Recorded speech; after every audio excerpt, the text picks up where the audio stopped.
Le problème quand même de la dette, c'est que ça fait courir tout le monde parce qu'il faut rembourser. Il faut rembourser et en plus il y a les intérêts. Donc en sachant que toute la monnaie qui circule est de la monnaie dette, on est tous en train de courir pour rembourser. Et donc la croissance vient de là aussi. Toujours plus de croissance, toujours plus. Justement. C'est intéressant cette histoire de dette parce que on ne peut rembourser la dette qu'en faisant de la croissance. Et faire de la croissance, c'est quoi? C'est aller extraire des ressources naturelles supplémentaires.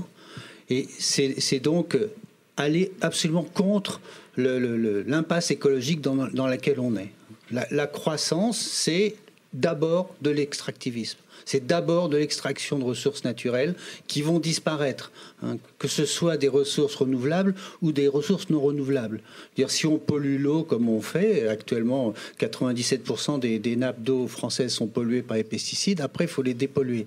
Et donc pour ça, il faut investir de l'argent. Donc, on est toujours dans une espèce de boule de neige qui tourne et qui détruit la planète.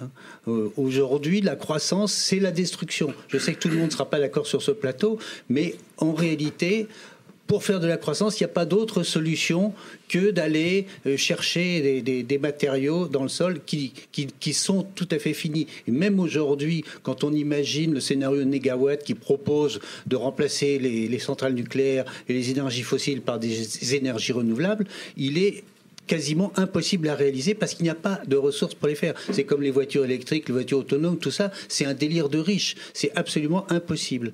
Donc voilà, la dette pose le problème de la croissance. Hein. On ne peut pas rembourser la dette sans croissance.